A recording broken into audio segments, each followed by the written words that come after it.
Hindsight flukes in the UFC. These are flukes in the UFC that you're looking back at and like, yo, this fight shouldn't have happened. It shouldn't have went this way. I really feel like these were flukes in the UFC. And after these fights happened, there was like a series of events that proved that these fights were just flukes. So in this video, I'm going to be going through what I call hindsight flukes. So looking at flukes from the hindsight. And let's get straight into the video. The first hindsight fluke I'm going to mention is obviously Shrien versus Aljamain Sterling. I know Sugar fans are going to hate this narrative, but my whole thing, like, I had Aljo beating Sugar going into it, just like I had Merab beating Sugar. I thought Aljo was going to just keep the pace, keep the wrestling on him, and just make him uncomfortable. However, of course, Shrien found his punch. Now, why am I calling this a fluke? Do I think it was a lucky punch? No. I think Sugar found his timing, he landed it. The reason I think it's a hindsight fluke, because when Merab was put in front of him, that's a very similar stylistic presence as far as like he's gonna wrestle just like Aljo was. Of course, I think Merab's a little bit more insistent on his wrestling, like I'll get into, but it was just the fact that I knew Sugar would struggle immensely with the wrestler. There was a whole narrative that, oh, she stuffed one takedown from Aljo. You know, he's impossible to take down. I just knew that narrative was all bullshit, and I was like, if Aljamain just stuck to the wrestling more, he would have took him down, of course. I know Pedion took him down 7 times or 6 times, and people were trying to say, oh yeah, but Pedion's just really good at striking. Merab sucks, or Merab's not.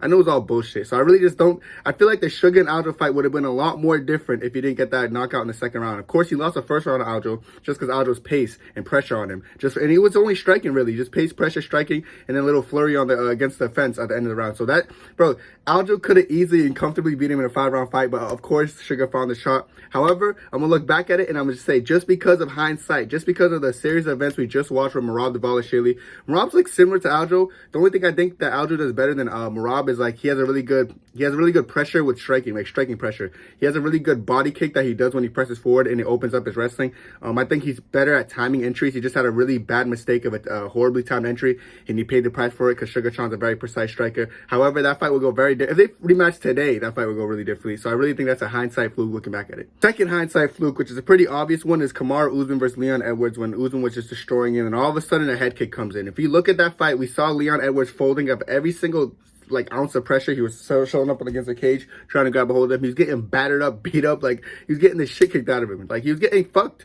Pause. But he was getting messed up, dude. Like it was one of those scenarios I was like, damn, this guy's just getting embarrassed. Like, what's he even gonna do? Like, how can he possibly win? The 5th round comes up, boom, head kick, shocks the world. Now, I already knew going into this was a fluke. Even the rematch, he was cheating, grabbing the cage or whatever. What really makes this a hindsight fluke situation when he went against Bilal, who came in with literally the same style that Usman came in with the second time they fought. Same style.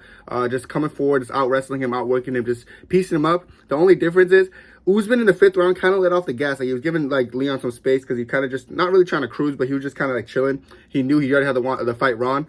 But Bilal in the 5th round kept pressing forward, kept coming forward, wasn't giving him that space, so Leon would have the appropriate time to throw anything of significant value. This is why I see it as a hindsight fluke, because I know Usman's style could easily beat Leon. I remember after Usman lost the second time to Leon, I was on TikTok saying if they fought 100 times, you know, Usman was 98. Like Leon only wins 2 times, and people thought I was just like coping. They're like, okay, you're coping, bro. Like Usman's style is horrible for Leon. Leon's just too good for him. And I was trying to like insinuate the fact that like a forward pressure style with wrestling would always overwhelm Leon most of the time unless he gets some bullshit. And that's really what happened, because Bilal showed that Usman's style could definitely beat Leon. Like I said, I really think if Usman and Leon ran it back, Usman will win. I'm not even coping. It's just me saying like the style that Usman has is just horrible for Leon stylistically, because Leon wants space. He needs that space to get his shots off. When he doesn't have that space, he folds tremendously to pressure. It's horrible. So yeah, Usman versus Leon is definitely a hindsight fluke in my opinion. Third hindsight fluke, this might be a hot take, but I'm going Grasso and Valentina 1 and 2. I think the first fight, like this is what I said before the fight. This is why I knew Valentina was gonna win. People didn't understand that Valentina was beating the fuck out of Grasso the first fight. Like she was just beating her up, like making her look horrible. It was just it was what it was. She was getting beat up, and then Valentina had a horrible timing when she threw a spinning attack, got caught in the back, got choked, and it was frustrating. I was like, damn, like Valentina really lost her belt just from making a stupid mistake. She's so much better than Grasso, whatever.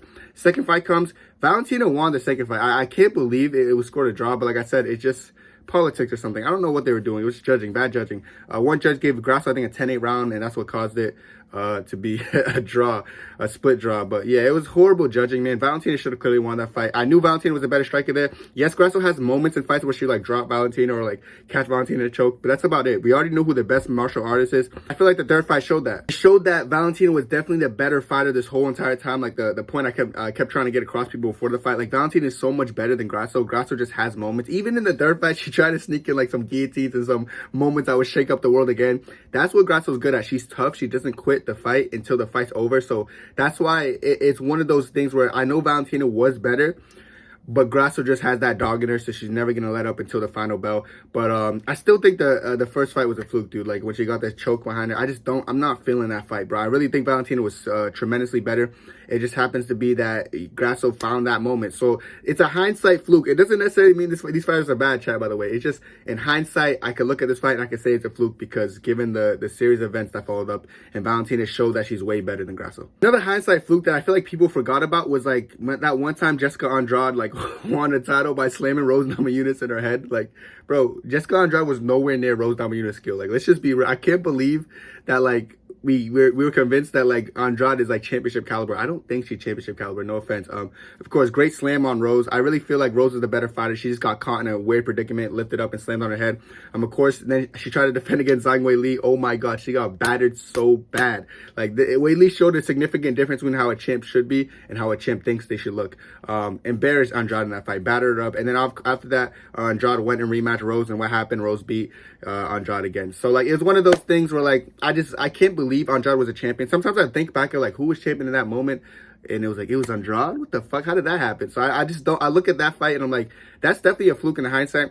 And it's like one of those things. Like notice how most of these flukes are like stemming from like finishes. Like most of these guys are getting finished, and like it just happens to be like there's a better fighter. However, fighters either caught in a submission, caught in a punch, or caught in a slam with Andrade and Rose. And then poor Rose, like I feel like Rose, like after that fight, Rose kind of changed as a mixed martial artist. She kind of fought more safe after this fight, which is a little weird. But we all know Prime Rose who beat Joanna, but like I feel like she's starting to go on like not a decline. I guess you could say a decline where Rose is kind of being passive. I feel like it all stemmed from this slam, the fluke slam, but it's still a fluke slam. In hindsight, fluke definitely. Andrade is not better than Rose in any aspect of fighting, but she landed the slam and she won the fight. The last hindsight fluke that I'm gonna get into. This is gonna piss some people off. Strickland versus Andr Adesanya. That's a fluke. And let me tell you guys why this is a hindsight fluke. So first of all, we know Strickland didn't deserve the title shot. Cool. He gets the title shot against Izzy.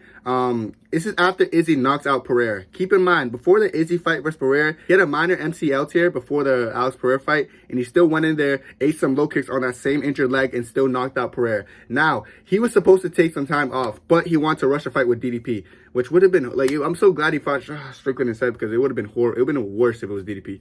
But he wants to fight DDP just because there's a lot of bad blood there. DDP pulls out, doesn't want to fight because he knew he was going to lose or something. He wasn't 100%, but Izzy wasn't 100% either. If they both fought low-key, now that I think of it, they both wouldn't have been like 100%, would have made sense. However, of course, DDP didn't know Izzy was struggling like physically, so okay, cool. Izzy and Strickland end up fighting, and like you're looking at Izzy's media day workouts, you see he's injured. You're like, why is he can't do a push-up? Like, why can't he do a single push-up? And it was because his back was hurt, and he had an injured back and already had a hurt leg that hasn't recovered, because MCL tears take a little bit to recover from the Pereira fight. So this guy's just all banged up trying to fight Strickland. Then he goes in there with Strickland, goes 5 rounds, somehow manages to win a round 2. I don't know how. He just bites down on the mouthpiece, toughs through it, and then he loses the fight pretty significantly. So he loses 4 rounds to 1. It's one of those things like, oh my god, Izzy's wild, Strickland's a GOAT. And after this, people thought Strickland was a world beater. They're like, oh my god, he came from sucking, getting spanked by Usman in a welterweight, going up in weight, losing to Jerry Cannonier in middleweight. But after that, beating a boost, beating these bums, and then getting Izzy, and then beating Izzy. He must be unbeatable, bro. He beat Andr Adesanya. First title defense, he's scheduled to go against Strickland suplexes. Now, this was a war. Strickland's style was perfect for someone like Strickland, I think. He's coming forward, made it a hard fight, and he beat him clearly 3 rounds to 2. So you're probably like, okay, but Kenny, DDP beat Izzy too, so how's this a hindsight then? And then after this, Strickland fought Izzy's son, otherwise known as Paulo Costa, Bohachina, whatever Izzy calls him. I don't know what the fuck he calls him. And then they fought each other, and he scraped the split decision off of Izzy's son. Scraped it. He scraped it. Like I'm telling you right now, bro, he's scraping decisions off of people Izzy made look like fucking twinkle toes. Like he made Costa look like a goofball. Like he pieced up Costa, destroyed him, embarrassed him, and Strickland goes in there and beats him split decision. Do I think Strickland won pretty clearly? Yes, but then again, like he was just getting caught by Costa in stupid moments, and like Costa was on the back foot still landing shots. It was just a bad look for Strickland. It's just weird. Like I just think Strickland's a little bit overrated, and I feel like that fight against Izzy was a fluke. It wasn't a healthy Izzy, wasn't 100% Izzy. The Izzy that fought DDP like a month ago, that Izzy looked better than Strickland looked. And I know you're gonna be like, but Strickland didn't get finished. Let me explain why.